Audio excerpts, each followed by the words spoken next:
அரசியல் தர நேயர் அனைவருக்கும் வணக்கம். நான் உங்கள் முரளி. திண்டுக்கல் தொகுதி விவிஐபி தொகுதியா போச்சு. இந்த முறை திண்டுக்கல் தொகுதி மக்கள் ரொம்ப ஹாப்பியா இருக்காங்களாம். ஒரு பக்கம் அமைச்சர் பையன் நிற்காது, ஒரு பக்கம் முன்னாள் அமைச்சர் திண்டுக்கல் சீனிவாசன் நிற்கிறாங்க. நமக்கு இருக்கு சில்லறை கடை பிரச்சனை முடிச்சிடலாம்.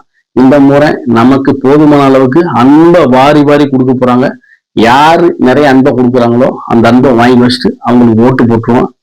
அந்த அவங்க கொடுக்குற அன்புல யாரு குறைவா அன்பு கொடுக்காங்களோ அவங்களுக்கு ஓட்டு இல்லையாப்பா, அன்பு ஃபுல்லா கொடுக்கணுமா. அப்படி ஃபுல்லா அன்பு கொடுத்தாலும் நூலளவுலதான் வெற்றி பெற முடியுமா? மிக கடினமான போட்டியா திண்டுக்கல் தொகுதியோட அமைந்துள்ளது. திண்டுக்கல் தொகுதியில வெற்றி பெற வேண்டும் என்றால் மக்கள் மனசை பற்றி வெல்ல வேண்டும். திண்டுக்கல் பிரச்சனை தொடர்ச்சியா திண்டுக்கல் மக்களுக்கு நீண்ட நாள் பிரச்சனை இருக்கக்கூடியது. தண்ணி பிரச்சனை, ரோடு பிரச்சனை, அதெல்லாம் சரி பண்ணிடலாம். பாதுகாப்பு இல்லாத பிரச்சனை. திண்டுக்கல் பஸ் ஸ்டாண்ட்ல மேற்கு பக்கம் 31, 34 டாஸ்மாக் கடை ஒன்று செயல்படுது. அந்த டாஸ்மாக் கடையை ஒட்டி ஒரு சந்து போதும். அந்த சந்துல பாத்தீங்கன்னா 4 கடை எடுத்து 4 கடை டேபிள் சேர்லாம் போட்டு உள்ள பார் மாதிரி செயல்படுதான். அந்த பக்கம் டவுன் பஸ்ஸுக்கு ஏறக்கூடிய இலக்கோட்டை, சின்னப்பட்டி, வேடசூந்தூர், அதே மாதிரி கிராமப்புற மக்களுக்கு போகக்கூடிய பஸ் ஸ்டாண்டு பூரா பஸ் பூரா அங்கே நிற்கும் போது அந்த பக்கம் போகக்கூடிய பெண்களுக்கு முகம் சுளிக்கக்கூடிய வகையில இருக்கான். உள்ள எப்பவுமே சவுண்ட் அதிகமான சவுண்டை தண்ணியை போட்டு அதே மாதிரி கேயமான உரிமையில பேசக்கூடிய வார்த்தை. ஒரு பக்கம் வாந்தி எடுத்து படுத்து கிடக்காங்களாம், அது ஒரு பக்கம் அரை உரை ஆடையில படுத்து கேட்கலாம். இதை பத்தி பல முறை ஆணையர்கிட்ட போய் கம்ப்ளைண்ட் ஆச்சு, எந்த நடவடிக்கை இல்லை. ஆணையர் பஸ் ஸ்டாண்டு பிரச்சனையை பத்தி பெட்டிஷன் கொண்டு தெரிஞ்சாவே அது கதவை போட்டி திறக்க மாட்டாராம். மீட்டிங் போயிட்டுன்னு சொல்ல சொல்லுவாராம், இல்லாட்டி நான் இல்லைன்னு சொல்ல சொல்லுவாராம். அப்படிப்பட்ட சூழல்ல அந்த பஸ் ஸ்டாண்டு பிரச்சனையை எடுத்து யார் இந்த முறை மக்களுக்கு அந்த உள்ள பஸ் ஸ்டாண்டு இருக்க டாஸ்மாக் கடையை நான் அகற்ற போறோம், கடைகள் பாராக செயல்படுறத எடுத்து விட போறோம்னு மக்களுக்கு வாக்குறுதி கொடுக்குறாங்களோ அவங்கள இந்த முறை வெற்றி பெற முடியும் என்பதை திண்டுக்கலை சுத்தி உள்ள பெண்கள், சமூக ஆர்வலர்கள் நம்ம சோர்சஸ்ட சொன்ன சிறு தகவல். திண்டுக்கல் பஸ் ஸ்டாண்டு என்பது எதுக்கு தேவை? கிராமப்புறத்திலிருந்து வரவங்க நகரப்புறங்களுக்கு பஸ் ஏறதுக்கும், நகரப்புறத்துல வரவங்க கிராமப்புறம் மாறதுக்கும் அந்த தேவைக்கு பயன்படுத்த பஸ் ஸ்டாண்டோட வச்சு அங்கிருந்து பிரிஞ்சு போறதுக்குதே பஸ் ஸ்டாண்ட் உருவாக்கியிருக்கேன். ஆனா திண்டுக்கல் மாநகராட்சி சொந்தமான அந்த பேருந்து நிலையத்துல எல்லா பேரும் பஸ் ஸ்டாண்டுக்கு குடிக்கிறதுக்கு வராங்க. குடிச்சிட்டு அந்த இடத்தவே கந்தகோலம் பண்ணி நார வச்சு அங்க உள்ள பெண்கள், குழந்தைகள், ஸ்கூல் குழந்தை எல்லா பேரும் முகம் சுழிக்கக்கூடியவர்கள் ரொம்ப மோசமா இருக்கு அந்த பஸ் ஸ்டாண்டு.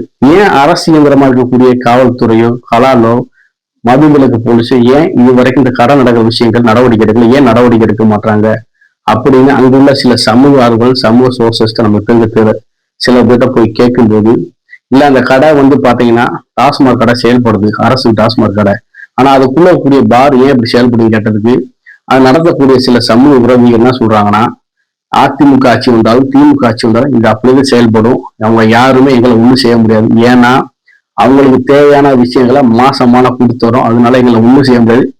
அதே மாதிரி அரசு இயந்திரமா செயல்படக்கூடிய மற்ற துறைகள் எல்லாமே எங்களிடம் மாசமான தேவையான காணிக்கையை வாங்கிக்கிறாங்க, அதனால எங்களை எதுவுமே செய்ய முடியாது. வரக்கூடிய 2026 சட்டமன்ற தேர்தல் முடிஞ்சோன்னே இன்னும் 2 கடை எக்ஸ்டெண்ட் பண்ண போறேன், எங்களை எதுவுமே செய்ய முடியாதுன்னு அங்கு உள்ள பெண்களிடம் சமூகவோட சவால் விட்டு சொல்றாங்க. இந்த பிரச்சனைய அதிமுகவோ திமுகவோ டிவிகேவோ நாம் தமிழரோ யாரு முதல்ல எடுத்து போய் இந்த பிரச்சனை மக்கள்கிட்ட கொண்டு போய் சேர்த்து இந்த கடையை மூடுவதற்கு என்ன நடவடிக்கை எடுக்கிறாங்களோ அவர்களே வரக்கூடிய சட்டமன்ற தேர்தலில் வெற்றி பெற அதிக வாய்ப்பு இருக்குன்னு சமூக ஆர்வலர்கள் சொல்றாங்க.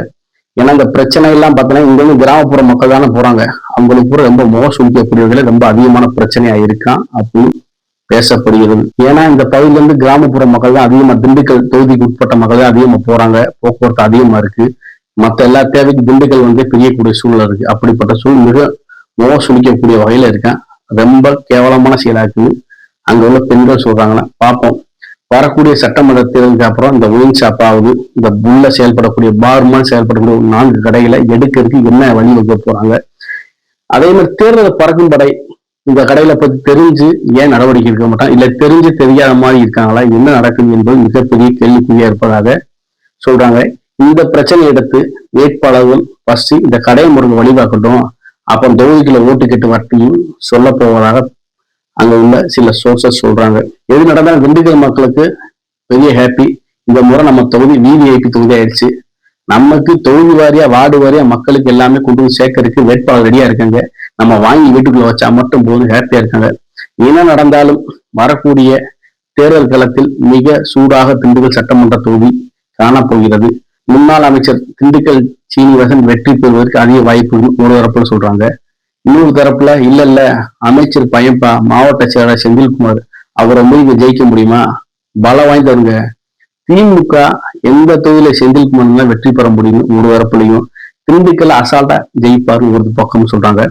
புதுசா வந்தக்கூடிய வரல வந்தக்கூடிய டிவிக்கே இல்ல எங்களுக்கு விஜயோட அலை வீசுது, கண்டிப்பா இந்த முறை டிவிக்கே இங்க ஜெயிக்கும் சொல்றாங்க. சீமான் கட்சி இல்ல நாங்களே வெற்றி பெறோம் சொல்றாங்க. யாரு வெற்றி பெற போறீங்களோ, யாரு தோல்வி சந்திக்க போறாங்களோ என்பதை திண்டுக்கல் சட்டமன்றத்துக்கு தொகுதிக்கு உட்பட்ட மக்கள் தான் ஓட்டு போட்டு தேர்ந்தெடுக்க போறாங்க.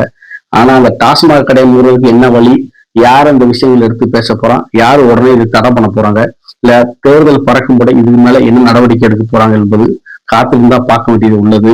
ஆனா இந்த முறை திண்டுக்கல் மக்களை கவருவதற்கு சரி 4 தரப்புலும் மிக கடினமான போட்டியா இருக்கு. பார்ப்போம் திண்டுக்கல் தொகுதியில யார் வெற்றி பெற போறாங்கன்னு மிகப்பெரிய கேள்விக்குறியா இருக்கு. யார் இந்த டாஸ்மாக் பிரச்சனையை மக்கள் மத்தியில இருக்கக்கூடிய இந்த அதிருப்தியான விஷயத்த உடனே கையில் எடுத்து மக்கள்கிட்ட பிரச்சாரம் பண்ணி இந்த கடைகளை மூடுவதற்கு இங்க உள்ள பிரச்சனை சரி செய்யறவங்க அவங்கள இறுதியாக வெற்றி பெறுவாங்க என்பது மக்களின் திண்டுக்கல் மக்களின் கருத்தாக இருக்கு.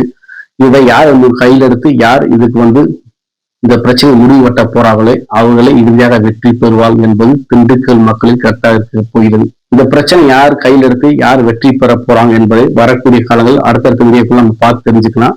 இந்த வீடியோ பிடிச்சிருந்தா சப்ஸ்கிரைப் பண்ணுங்க, கமெண்ட் பண்ணுங்க, ஷேர் பண்ணுங்க, லைக் பண்ணுங்க. நன்றி, வணக்கம்.